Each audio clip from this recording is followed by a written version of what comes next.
Hey guys, what's up? How's it going? Myself Trisha from Matt, and in this tutorial we will be moving and building our own API. So guys, are you all excited for this? I am super excited to build an API with you. But first of all, let's just say what API we will be building, like what data it will be providing. I have a very good example with you. See, let's suppose that there are tens of colleges present in a city, right?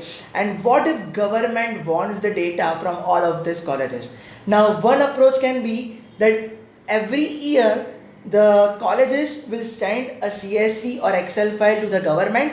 Government will update the data. At the next year, the same thing will happen, and government will update the data. But what if government wants the data at that time?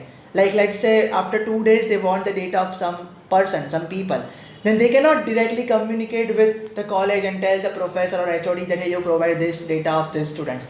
Else, what colleges can do, they can build their API. That is, each college can have its own API, and this API is given to the government. So now, whenever government wants some data of some students, like how many marks he has scored, what is his name, and what is the gender, and all those things, then the government has to not approach the colleges. They just have to use the API and get the data that they want. It's as simple as that, right? So this is super useful, and we will be building an API for one of this college. So are you all ready? Just jump on your laptops.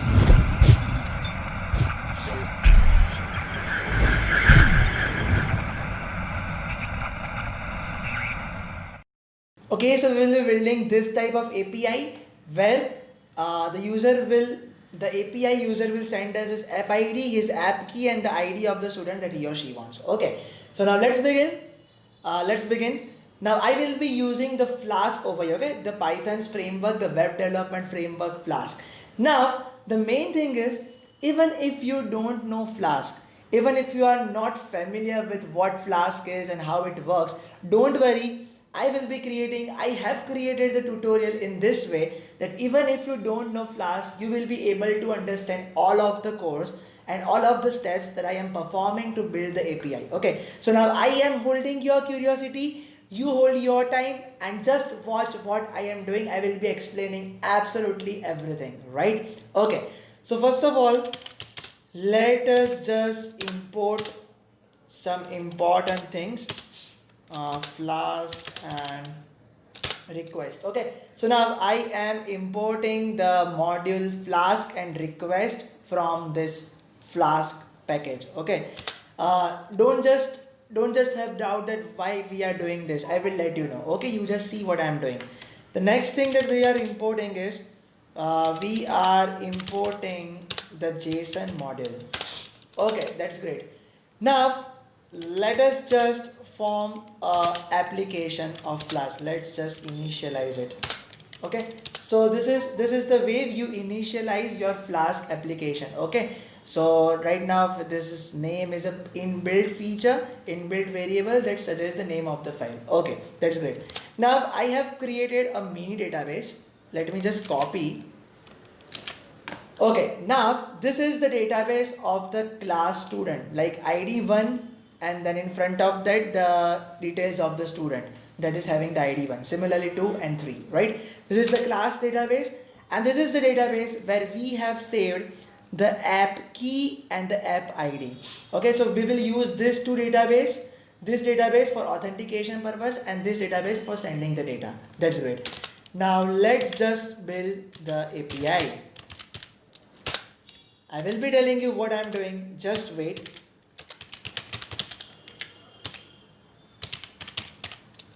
Methods should be equal to get. Okay, now let me just tell you what I have done. I am using a routing decorator that this Flask provides. Now what this routing decorator does, if user writes this URL, okay, if user writes, let's say www.nirma.com/details, then the function written over here will run. So whatever is written in this function, it will be running if user is writing this URL on the browser. That's great, right? That's great. That's amazing. Okay. So now let's just form the function, And this, the function that we are forming is nothing but an API. That is nothing but an API. Okay. So we will be writing a function. Whatever will be written over here will happen if user goes to this URL. Okay. So let's just write. Now I am forming a layout for the output that we will be sending to the user. We will be sending name, gender, and with that we will be also sending the score. Okay, that's great. Now see, user will send us something like this. Okay, now here if you will see, let me just zoom. Then there is an app ID and user is sending ABC in app ID. There will be an app key where user will be sending us the app key and the ID. So now what we will do, as soon as user writes this in our code, we will fetch this all data, like what is app ID, what is app key, and what is ID, so that we can then see in our database and then send the response. Okay, so now the next step will be to use that request module, and it contains args.get. As we are using get method, as the data sent by the user in the API will be in the form of get method, we are using get, and what we want from it, we want app ID. So let's just copy and let's just paste over here this key. Okay, so but this is not app ID, this is ID. Okay, now app ID will be equal to something very similar. Let's just copy this, paste this, and just write app ID. Okay, and the app key will be also similar. App key will be equal to, let's just paste this and let's just change app key. Okay, so now whatever user of that API has given, we are just storing in ID, app ID, and app key. That's it. Now the very first condition is to check whether this user is authenticated. Okay, so there what we will be checking, we will be checking that is this app ID present over here, is this app ID present over here in this database. If yes, then we will match the app key and the app ID. We will match the app key and the app ID. If that agrees, if those things are same, then only then we will send him the data. So first let us just put the condition, and the condition is if app key is not in, if the app key not in, what is the DB, the db dot keys, db dot keys will return all those keys, array of all those keys. You just test it out. This is some basic Python, I don't have to tell you much on it. Okay, or if this is right, okay, sorry, if this is false, then we will check the next condition. If this is false means we have the key, but now let's just match. Or db app key not equals to the app ID provided by the user, then what we will be returning? We will be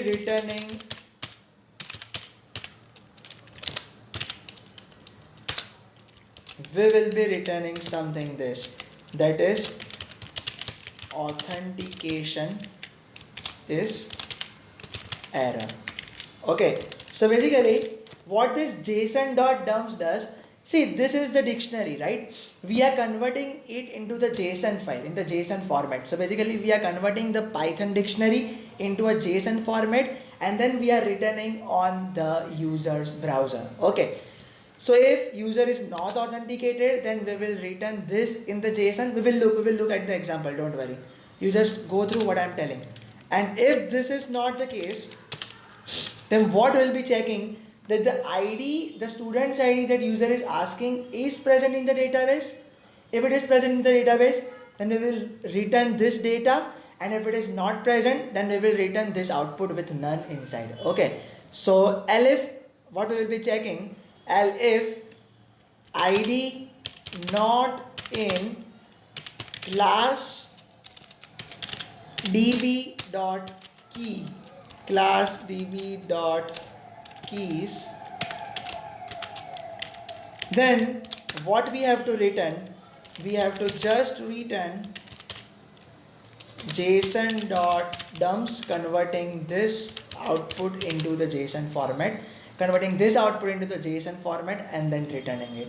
Okay, now if even this is not the case, that is the user is authenticated and even the ID of the student that he is asking is also present in the database, then we have to send the details of the class student. That's it. So the next will be output will be JSON dot dumps, and now what we will be doing, wait, let's just do this.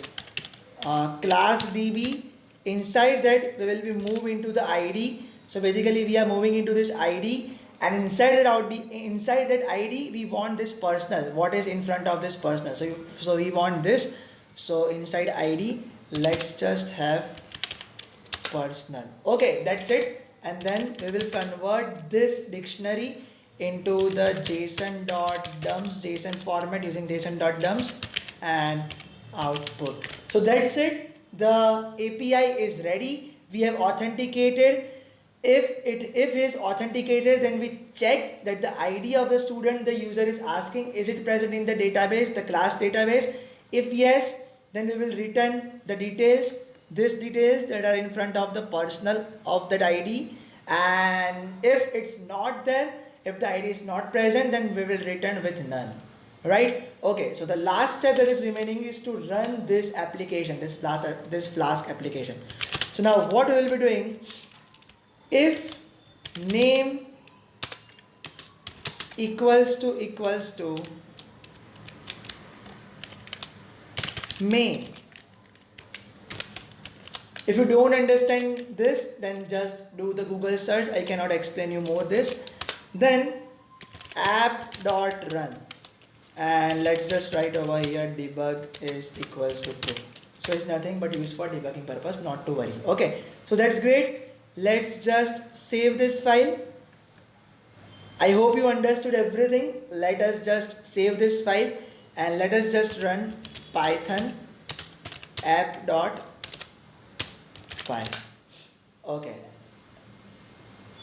Okay, the thing is ready.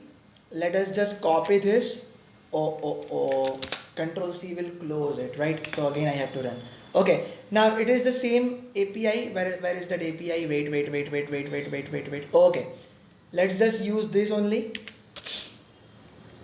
So I am just copying this URL and let us just open one more tab, and I will be pasting that URL over here.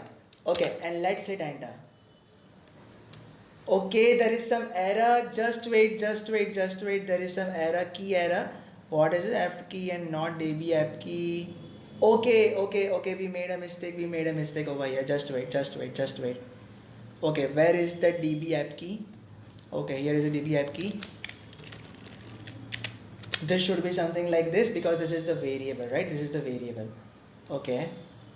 So let us just save once again. This is running, restarting with stat. Come on man, run. Okay, it has run.